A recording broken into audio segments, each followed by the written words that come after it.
We're at the Equinox Preserve. I'm with Rick Ledoux, and we're going to go on a wildflower hike. But first, I want Rick to tell us a little bit of the history of the wildflower hike and why it is that we're doing this. Well, I'm the steward for the Equinox Preserve, a little over 900 acres here on Mount Equinox. The wildflower walks started, this is our third year of doing the wildflower walks, and they started really, it's kind of as I have most of my really good ideas when I'm wandering the trails of the preserve, I wanted a program that would engage people in doing some citizen science, but also learning more about the wildflowers that are here, how to identify them, what species are here. And also we wanted, I did some research and found some other organizations that were doing similar projects, and kind of putting that in conjunction with natural seasonal changes that occur every year. The study of phenology, which is basically, to boil it all down, it's Mother Nature's clock, Mother Nature's calendar rather than the human calendar, where flowers, seasonal changes, such as flowers blooming, the cherry blossoms in Washington, monarch butterflies coming through, the hummingbirds migrating. Those are different examples of seasonal changes that just the average, ordinary, non-scientific background person can observe and report these things. And then it gives you a better sense of kind of what is going out there in the world outside of just Mount Equinox, but kind of a global sense of, is climate change playing any role in this? Just day-to-day weather, dry season, whatnot. So that's how the whole idea started. So we're watching wildflowers and recording when they come up and when they bloom. Yep. Well, first of all, we're going out and identifying what's out there, just for fun, to learn something new. And also when we spot the first blooming buds, also called the first flower. And now, if you want to get really technical and you were really patient and you wanted to do one flower over the course of an entire year, then you could go when the leaves first come out, when the flower buds first appear, when the seeds first appear. I'm not quite that dedicated. We're looking mostly for the first flower. And then what I've done over those 3 years is taken notes on where we're finding these wildflowers and what the date is, and so we can look back over. And again, it's only 3 years worth of data, but it's interesting to see the changes over those 3 years. And it's also nice because now, and you've been on almost every one of my hikes and taking pictures as well. I think between the two of us, we could just sit here and spot. We could just pull out the name of a flower and tell people exactly where the best spot to find those flowers are. Do you want to go join the group? Because they're already started. No, right, I guess. All right, let's go. Right, we stopped here by a nice small grouping of sharp-lobed hepaticas. And sharp-lobed hepaticas, again, very early out in the spring. Sometimes there's still a hint of snow on the ground when you see them. Sharp-lobed hepaticas, you notice on their leaves, it has 3 little lobes. And just like with coltsfoot, we're talking about when researchers first discover a flower, they get the naming rights. And the folks who named the hepaticas thought that resembled a liver. So the different lobes on the liver.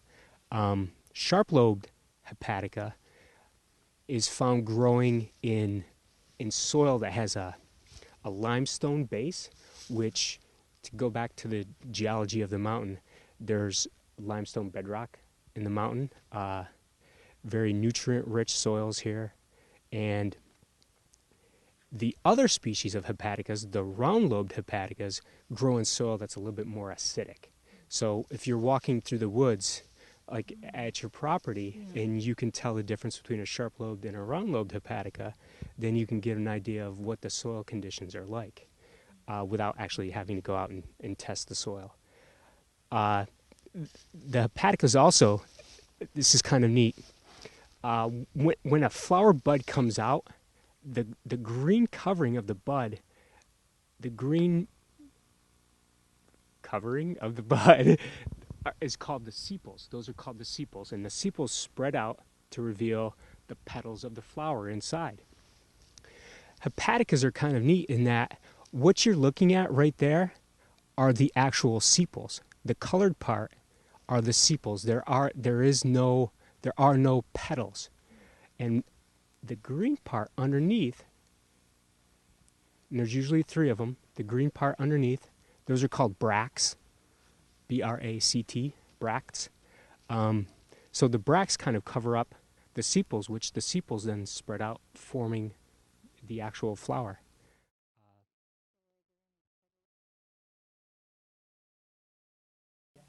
Another 3 years and maybe I'll get it.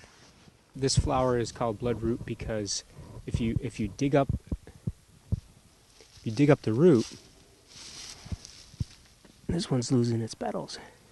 This one, if you dig up the root, it has kind of a red latex component in the root that Native Americans used to use for different, used to dye clothing and for paints and things like that. That's where the name comes from. Pretty neat. One leaf kind of unravels, opens up as the day goes on and the sun comes out. There's several of them. This is another flower that is an indicator of rich soils, rich northern hardwoods. This is wild ginger, and its flower isn't quite out yet. I don't see any of these with their flower, but their flower is basically almost lays right on the ground. It's not very colorful, and it's a bit of a foul-smelling flower that really attracts insects and ants that are attracted to foul smells. So, and again, it's very easy for insects and ants to just, the flower lays almost right on the ground, and it's just very easy for them to crawl in and to spread the pollen. And there's a bunch of them here. There's got to be a dozen of them. So it's, the day we're filming this is April 13th.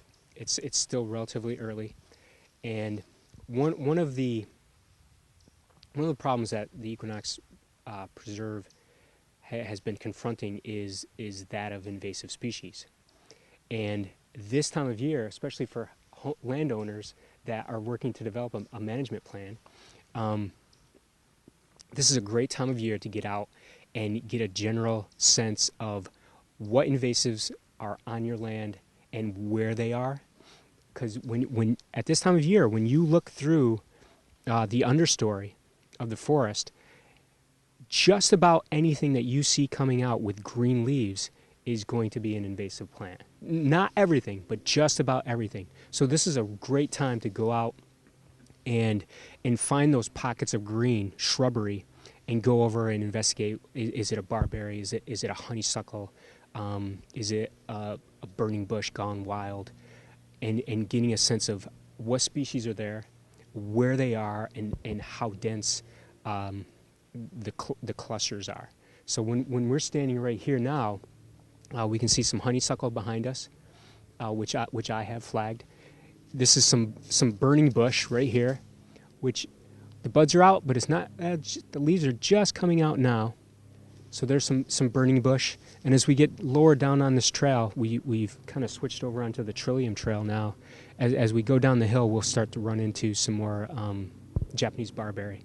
But again, this is a great time to look through and see where the thicker pockets of the invasives are, and then you have a better sense when you move forward on your management plan of whether you want to take those out.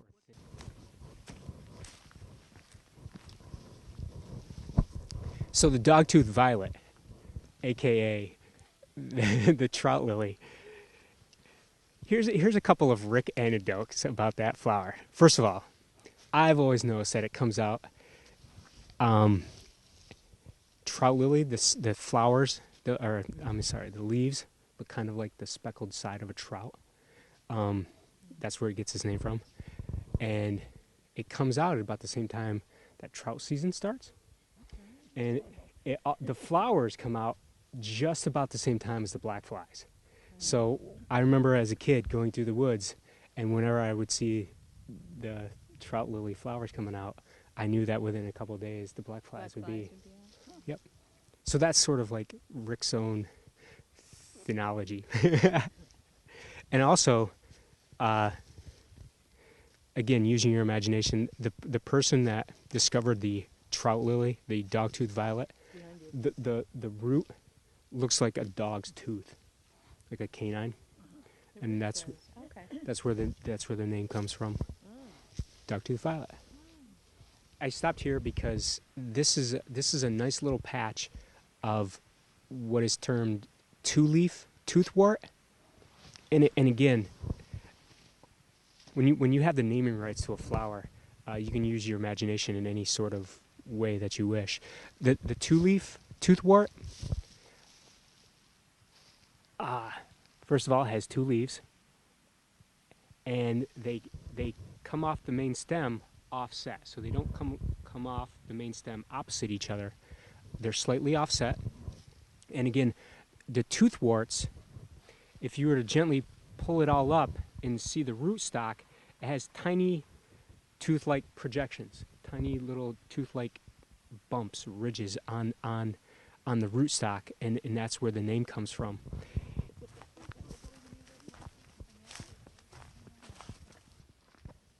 That was fascinating. Thank you, Rick. Hey, thanks for coming. As always.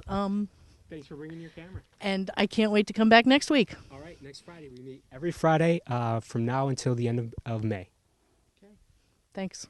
You're welcome. Have a good day. Take care.